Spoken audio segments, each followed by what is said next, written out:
If we are incredibly fortunate in life, there will be moments, or a moment, where we get to sit down and have a genuine conversation with our intellectual crush. The woman that I am about to introduce you to is that for me. Her name is Esther Perel. She wrote Mating in Captivity and most recently, The State of Affairs. She has one of the most viewed TED Talks of all time on relationships. The hour that I sat and talked with Esther was one of the most interesting conversations I have ever had on relationships. In the section of this talk that I'm going to present to you today, we talk about infidelity, which I know is a highly charged issue for so many people. But what we're about to talk about, I believe, is essential viewing for anyone who wants to apply a more rational, kind, and humanistic approach to one of the most taboo subjects in relationships. Without further ado, I present to you the wonderful Esther Perel. We have this narrative, so many of us, that happy people don't cheat.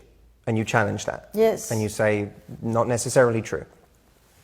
And I thought to myself, if that's the case... How did that idea come across to you? For myself, I didn't have a largely emotional response, but here's what I imagined some of my audience may be feeling. If that's true, how can I ever relax? If even happy people in a relationship can cheat, where now is my barometer for whether or not I'm likely to be cheated on?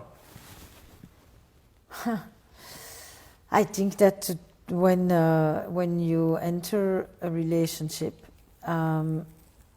it is part of your awareness that such a thing could happen. You don't live with it. You hope it will not be, but it's not like it's far-fetched. It's that we have to be alert, but alert in our awareness of that. So that.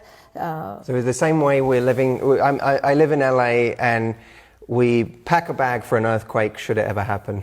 Yeah, but we don't sit here every day freaking out about a potential earthquake. I mean, it's a strange thing to say. It's like it's a terrible thing. You imagine it won't happen. Our contract isn't based on this. You hope that the relationship is solid enough. You hope you can meet your partner's needs enough. But to live with the naivete that this is never going to happen.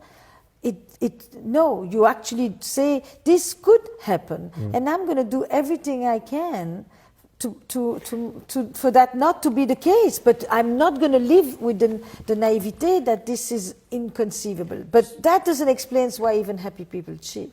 And I don't want to say it's happy people cheat. I want to say it's people who are in happy relationships. Right. People come to me all the time, and they say, "I love my partner very much. I'm having an affair." Well, I thought one of the really empowering things you said in a way was, we live in a society now where we're shamed for staying in an unhappy relationship, not shamed for leaving. Yes. And that if we're cheating instead of just leaving, that means there are parts of the relationship that are good enough that we want to salvage, or that we don't want to suddenly just... But not even good enough, not even just about enough. Listen. Some people cheat because they want out. Some people cheat because they are grandiose and entitled. And some people cheat in order to preserve their relationships. As weird a thought as that may actually be. Because they know it will alleviate some desire they have, or because they're self-sabotaging so that their partner will find out, so they can have a more honest dialogue? Both. Right. Both. Or because they have tried to say something for a long time. Right. That was not being responded to. Right. It's, we want to say, why didn't you bring it up? If you're unhappy enough to cheat, you're unhappy enough to go. No, seriously, it's much harder to stay than to leave. And to rebuild, and to see, and to take a crisis like any other major crisis, and to say, we will get through this, because a relationship is more than just what happens between the two of us. There's a whole system that depends on this relationship. It's a whole life. When you leave a relationship that's of years, you leave a life. And I don't always want to leave that whole life. You said that you have to, with your partner, decide what the legacy yes. of your affair will be. Yeah. Or their affair. Yes. For a woman who has been cheated on, how does she overcome the anger and the resentment that I have to grow and do something in response to something you fucked up? Yeah. Why is it half my job to create the legacy for what this will all mean? And now, I understand that is a very evolved point of view. If you've decided the relationship is important enough to stick in, then ultimately that's the way it is. But how do you overcome that anger from being put in the position where you're forced to grow? First of all, you do not have to overcome all the anger. I think that you are perfectly okay when this comes up even 2 years later to still be utterly fuming. And then I say to him, you see this woman who is saying to you, how dare you do this? You took something that was ours and you brought that to this other person. This was for us. What the f are you doing? And I said to him, you wanted a woman who fights for you? You got her. This is a woman. This is no longer just a mother who is taking care of her children. You wanted a woman? Here you have her. Now you need to be able to handle this. You know, it is not about being Pollyannish about it. There are certain things that you won't forgive.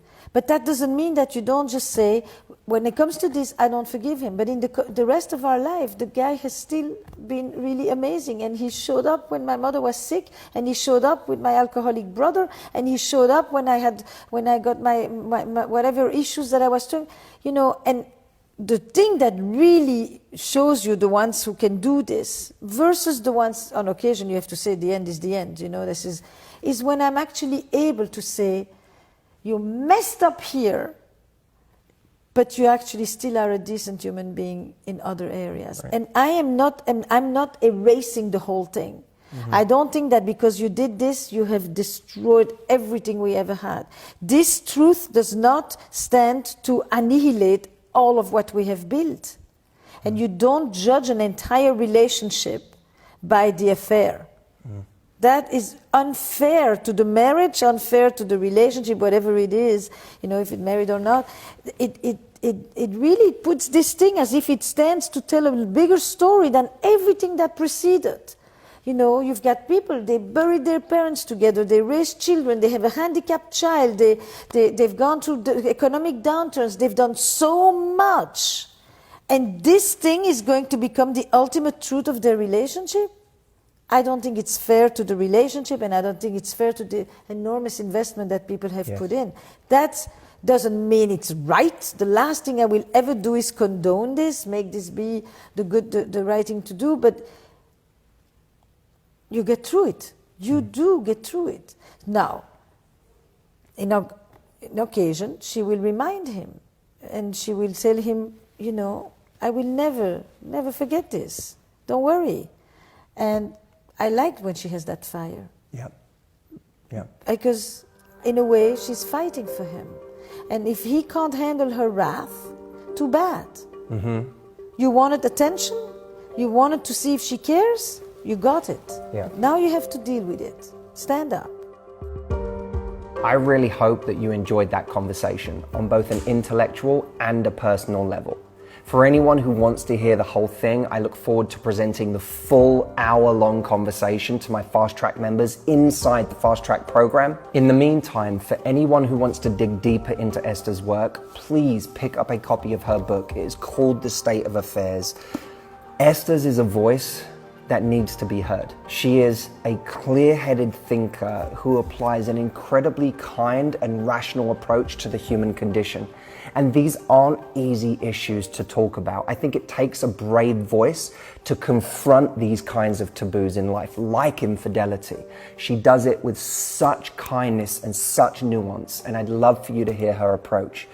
Thank you for watching. Pick up a copy of the book, and thank you to Esther for being part of this with me. I really appreciate you. And as always, I look forward to seeing you all next week.